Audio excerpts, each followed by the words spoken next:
सियो यॉन उस गांव में लौटती है जहां वह बचपन में रहती थी। संग हो उसे स्टेशन से लेकर उसके पुराने घर तक छोड़ता है। रास्ते में वह उसकी बीमार माँ के बारे में पूछता है, लेकिन सियो यॉन जवाब नहीं दे पाती क्योंकि उसे याद आता है कि उसका फोन स्टेशन पर गिर गया है और वह परेशान हो जाती है।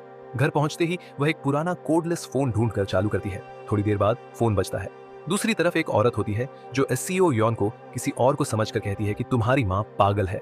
गलती समझते ही वह कॉल काट देती है। बाद में शियो यॉन अपनी माँ के डॉक्टर से मिलती है। डॉक्टर बताता है कि उसकी माँ के दिमाग में ट्यूमर है, ऑपरेशन संभव है लेकिन बहुत मुश्किल है और किसी स्पेशलिस्ट की जरूरत पड़ेगी। अस्पताल में माँ एसियो यॉन से कहती है कि वह उसकी अंतिम संस्कार की तैयारी शुरू कर दे। जब माँ अपने पति यानी एसियो यॉन के पिता के पास दफन होने की बात करती है तो सियो यॉन टूट जाती है और गुस्से में बाहर निकल जाती है। वह अपने पिता की कब्र पर जाती है जहां लिखा होता है कि उनकी मौत 1999 में हुई थी।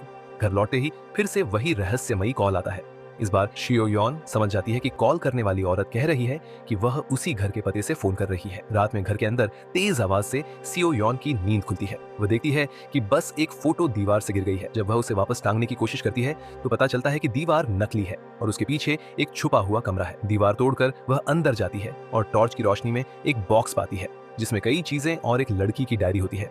डायरी से एक लड़की की फोटो गिरती है। सियो यॉन ये फोटो संग हो को दिखाती है। वो बताता है कि लड़की का नाम यंग सुक है और ये घर कभी उसकी सौतेली माँ का था जो किसी तरह की शमन थी। वह जानबूझकर ज्यादा कुछ याद न होने का बहाना कर देता है। सियो यॉन नोटिस करती है कि फोटो पर तारीख 1999 की है। घर लौटते वक्त एसियो यॉन को एक दुकान दिखती है जिसका नाम सन ही है, वही नाम जिसे रहस्यमयी कॉल करने वाली औरत बार बार पूछ रही थी। उस रात फिर कॉल आता है। दूसरी तरफ यंग सुक घबराकर चीख रही होती है। तभी उसकी सौतेली माँ उसे फोन से खींच लेती है। वह उसे जिंदा जलाने की कोशिश करती है और उसी छुपे हुए कमरे में आग लग जाती है। सियो यॉन दीवार में बने रास्ते से धुआं और आग की लपटें देखती है। कुछ देर बाद फिर फोन बजता है। सियो यॉन उसे बताती है कि वह जानती है कि वह यंग सुक है और उसने 26 नवंबर 1999 की उसकी फोटो देखी है। यंग सुक कहती है कि अभी तो 18 नवंबर है। सियो यॉन डायरी का पिछला पन्ना पढ़कर सुनाती है और दोनों लिखे हुए शब्द मिलते हैं जिससे यंग सुक डर जाती है।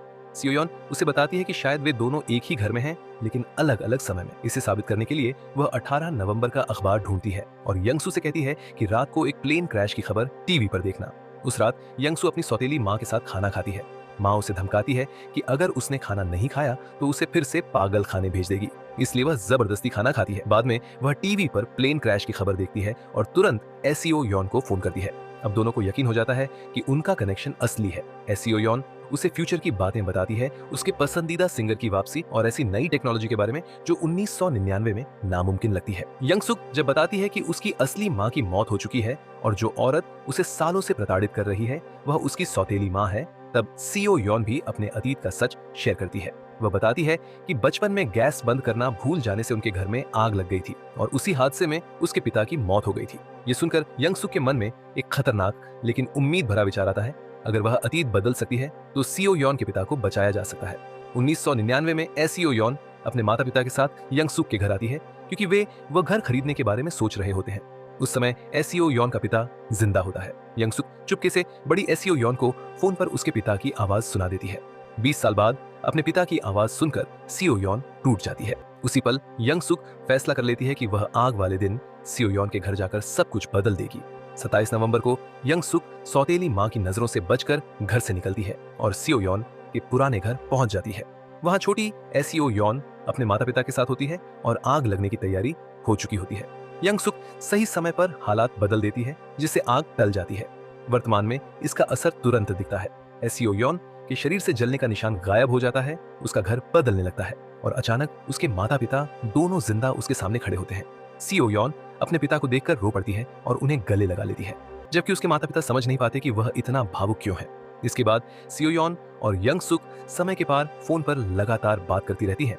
एसियो यॉन अपने माता पिता के साथ खुशहाल जिंदगी जीने लगती है, लेकिन धीरे धीरे यंगसुक का व्यवहार बदलने लगता है। वह जरूरत से ज्यादा अधिकार जताने लगती है और एसियो यॉन पर निर्भर हो जाती है। एक दिन एसियो यॉन को पता चलता है कि असली समय रेखा में यंगसुक की मौत उसकी सौतेली माँ द्वारा की गई झाड़ फूंक के दौरान हुई थी। ये जानकर सियो यॉन डर जाती है और यंगसुक को चेतावनी देती है कि उसकी जान खतरे में है। उसी रात यंगसुक अपनी सौतेली माँ की हिंसा का अंत करने का फैसला कर लेती है। जब सौतेली माँ उसे मारने की कोशिश करती है तब यंगसुक उसे फायर एक्सटिंग्विशर से बेहोश कर देती है और फिर चाकू से उसकी हत्या कर देती है। पहली बार खून देखकर वह डरती नहीं बल्कि खुद को आजाद महसूस करती है। अंत में यंग सुक सियो योन को फोन करके बताती है कि वह जिंदा है और अब पहले जैसी नहीं रही। वह घर से बाहर निकलती है, अपने लिए पसंद का खाना खाती है, नए कपड़े खरीदती है और एक नई आजाद जिंदगी की शुरुआत करती है। जबकि एसईओ योन ये समझने लगती है कि अतीत बदलने की कीमत कितनी भयानक हो सकती है। वर्तमान में एसईओ योन संग हो का अपने घर में स्वागत करती है, जो स्ट्रॉबेरी की डिलीवरी देने आया होता है। पूरा परिवार फल देखकर खुश होता है और संग हो का धन्यवाद करता है। लेकिन अतीत में वही डिलीवरी एक अलग मोड़ ले लेती है। इस बार दरवाजा यंग सुक खोलती है।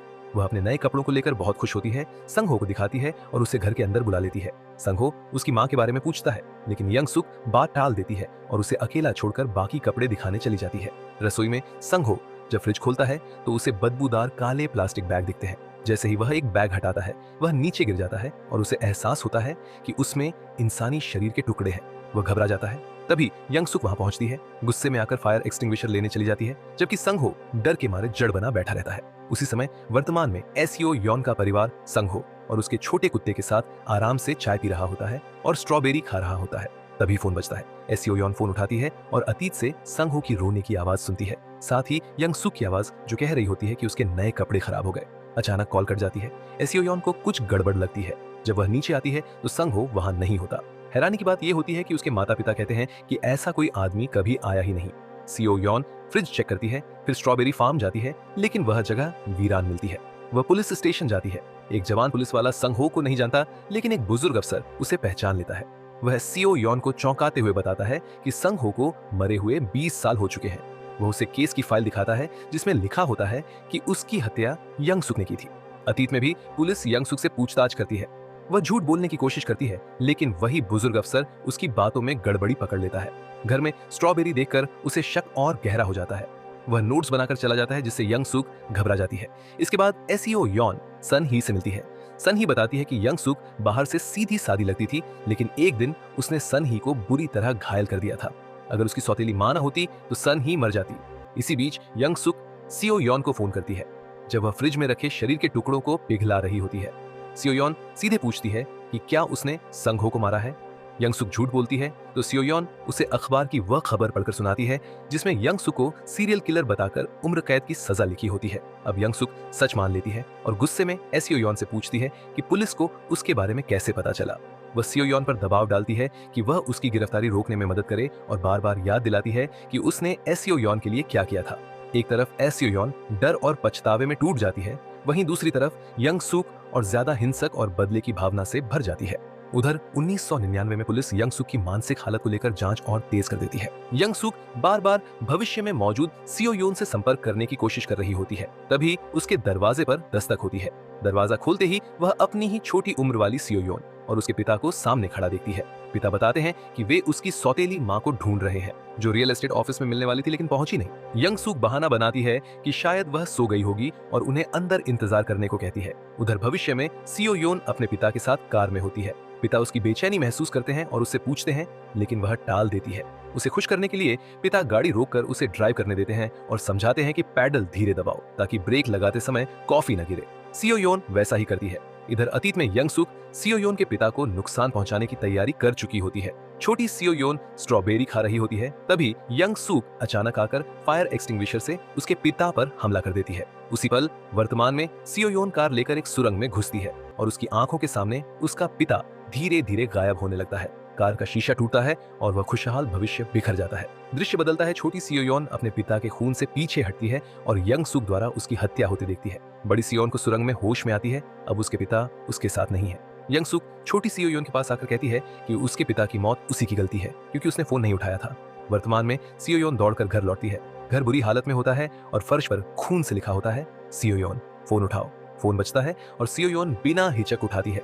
यंग सुक उसे उसके पिता की हत्या का तरीका बता बताकर ताना मारती है, जिससे सीओ योन गुस्से से भर जाती है और उसे मारने की धमकी देती है। लेकिन सच्चाई यह होती है कि यंग सुक के पास छोटी सीओ योन बंधक बनी होती है, इसलिए वही ताकत में होती है। यंग सुक उसे 1 घंटा देती है। अगर वह यह पता नहीं लगाती कि पुलिस उसे कैसे पकड़ेगी, तो वह उसकी मां को भी नुकसान पहुंचाएगी। सीओ योन एक आखिरी चाल सोचती है। वह यंग सुक को ऐसे स्थान पर भेजना चाहती है जहां उसे पता है कि एक बड़ा हादसा होने वाला है, ताकि अतीत में ही उसकी मौत हो जाए।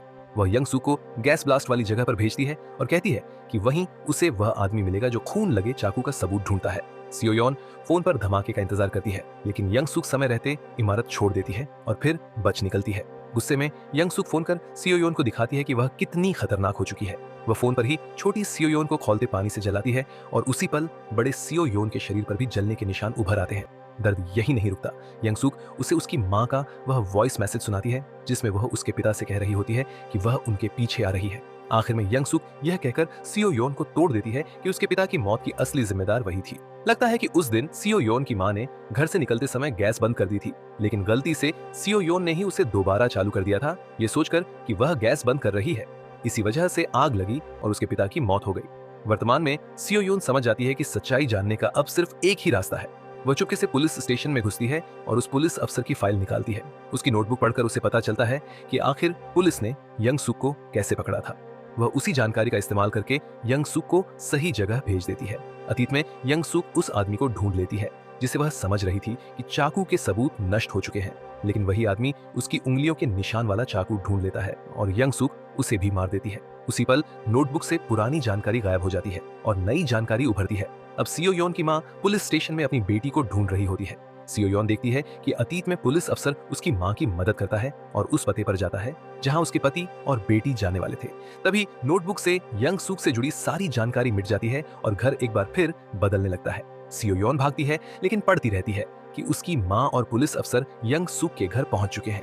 यंग सुक झूठ बोलती है कि वे लोग पहले ही घर छोड़ चुके हैं, लेकिन सियोयोन की माँ को वहां उसकी बेटी का हेयर बो मिल जाता है। वे ऊपर की मंजिल तलाशी लेते हैं, लेकिन कुछ नहीं मिलता। इसी दौरान भविष्य में सियोयोन को पता चलता है कि यंग सुक एक बेहद खतरनाक सीरियल किलर बन चुकी है। अतीत में सियोयोन की मां अपने पति का फोन मिलाने की कोशिश करती है, लेकिन यंग सुक के फोन से कॉल गलती से भविष्य की सियोयोन के पास चली जाती है। वह चीख कर उसे घर से निकल जाने को कहती है। उसी समय यंग सुक सियोयोन पर हमला करती है और कॉल कट जाती है। फिर यंग सुक पुलिस अफसर को सियोयोन की मां के सामने मार देती है। अब दोनों टाइमलाइन में पीछा शुरू हो जाता है। अतीत और वर्तमान दोनों में यंग सुक सियोयोन और उसकी मां का पीछा करती है। वे एक ही कमरे में छिपते हैं, जबकि यंग सुक दरवाजा तोड़ने की कोशिश करती है। फोन बजता है और भविष्य की सियोयोन अपनी मां को शांत रहने और हथियार ढूंढने को कहती है। मां फायर एक्सटिंग्विशर तैयार कर लेती है। यंग सुक चालाकी से बच्चे को सामने लाकर उसे बाहर बुलाने की कोशिश करती है और चाकू से हमला करती है, लेकिन मां चाकू पकड़ लेती है और दोनों में जबरदस्त संघर्ष होता है। आखिरकार मां यंग सुक को धक्का देती है और वह रेलिंग से नीचे गिर जाती है। उसी पल भविष्य में मौजूद यंग सुक गायब हो जाती है। सियोयोन खुद को सुनसान घर में अकेला पाती है। वह दौड़कर कब्रिस्तान जाती है, ये सोचकर कि उसकी मां भी मर चुकी है, लेकिन वहां उसकी मां जिंदा मिलती है, मुस्कुराते हुए। सियोयोन राहत की सांस लेती है और समझ जाती है कि उसकी मां न सिर्फ जिंदा है, बल्कि वाकई बहुत मजबूत औरत है। दोस्तों, मूवी की एंडिंग हैप्पी होती है तो वीडियो को एक लाइक जरूर करना।